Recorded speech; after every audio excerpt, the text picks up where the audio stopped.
হিজরি 557 সালের এক রাতের ঘটনা। সুলতান নুরউদ্দিন জাহাঙ্গীর রাদিয়াল্লাহু সালাম তাহাজ্জুদ ও দীর্ঘ মুনাজাতের পর ঘুমিয়ে পড়েছেন। চারদিক নীরব নিস্তব্ধ, কোথাও কোনো সাড়া শব্দ নেই। নিঝুম রাতে তিনি শুয়ে আছেন। এমন অবস্থায় হঠাৎ তিনি স্বপ্নে দেখেন স্বয়ং রাসূল সাল্লাল্লাহু আলাইহি সাল্লাম তার কামরার উপস্থিত।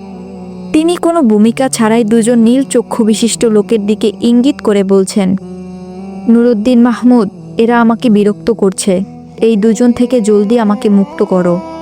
এই ভয়াবহ স্বপ্ন দেখে নুরউদ্দিন জাহাঙ্গীর রাদিয়াল্লাহু সালাম অত্যন্ত ভীত সম্ভ্রান্ত হয়ে ঘুম থেকে জাগ্রত হলেন এবং স্বপ্নটি দেখে কর্তব্যবিমূঢ় হয়ে গোটা কক্ষময় পায়চারি করতে লাগলেন।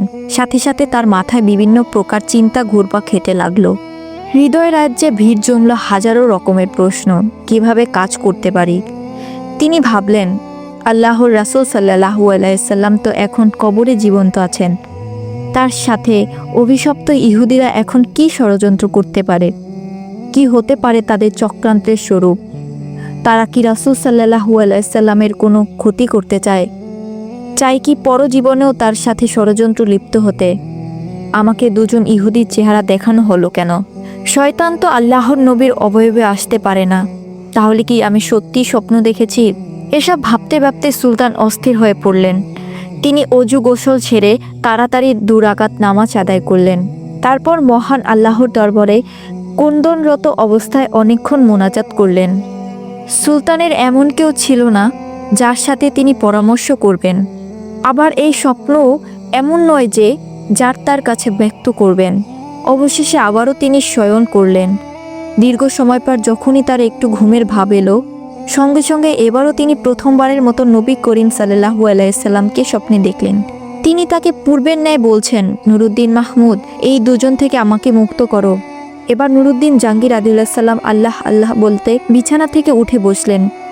তারপর কোথায় যাবেন, কি করবেন কিছুই ঠিক করতে না পেরে দ্রুত অজু গোসল শেষ করে মুসল্লায় দাঁড়িয়ে অত্যাধিক ভীত সম্ভ্রান্ত অবস্থায় 2 রাকাত নামাজ আদায় করলেন এবং দীর্ঘ সময় অশ্রুসিক্ত নয়নে দোয়া করলেন।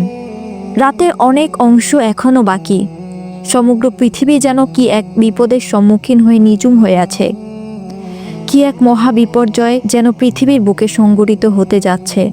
কঠিন বিপদের ঘনঘটা যেন চতুর্দিকে ছড়িয়ে পড়ছে। তিনি মুখ তুলে আকাশ পানে তাকালেন। মনে হলো স্বপ্নে দেখা ওই দুজন লোক যেন তাকে ধরার জন্য দ্রুত গতিতে ধেয়ে আসছে। তিনি সেই চেহারা দুটোকে মনের মণিকোঠা থেকে সরাবার চেষ্টা করলেন, কিন্তু কিছুতেই তা সম্ভব হলো না। বারবার মনে হচ্ছে অন্য কিছু। শেষ পর্যন্ত নিরুপায় হয়ে নুরউদ্দিন জাহাঙ্গীর রাদিয়াল্লাহু সাল্লাম চোখ বন্ধ করে আবারও তন্দ্রাবিভোর হয়ে শুয়ে পড়লেন। শোয়ার পর তৃতীয়বারও তিনি একই স্বপ্ন দেখলেন। রাসূল সাল্লাল্লাহু আলাইহি সাল্লামের বক্তব্য শেষ হওয়ার পর নুরউদ্দিন জাহাঙ্গীর রাদিয়াল্লাহু সাল্লাম ক্রন্দনরত অবস্থায় বিছানা পরিত্যাগ করলেন। এবার তার দৃঢ় বিশ্বাস জন্মালো যে নিশ্চয়ই প্রিয় নবী সাল্লাল্লাহু আলাইহি ওয়াসাল্লামের রওজা মোবারক কোনো না মহাবিপদের সম্মুখীন হয়েছে। তিনি তড়িৎ গতিতে অজু গোসল করে ফরজের নামাজ আদায় করলেন। তারপর থেকে শুরু করলেন কার্যক্রম, মনে তুলে ধরলেন শক্ত অবস্থান। নামাজ শেষে প্রধানমন্ত্রী জালালউদ্দিন মৌসুলির নিকট গিয়ে গোপনীয়তা রক্ষার প্রতিশ্রুতি নিয়ে স্বপ্নের বিবরণ শুনালেন এবং এই মুহূর্তে কি করা যায় এই ব্যাপারে সুনিশ্চিত পরামর্শ চাইলেন। পার্ট 2 দেখার জন্য স্ক্রিনে থাকা ভিডিওতে ক্লিক করুন। আমি তিশা আছি আপনাদের সাথে, দেখছেন মিস্ট্রোবা।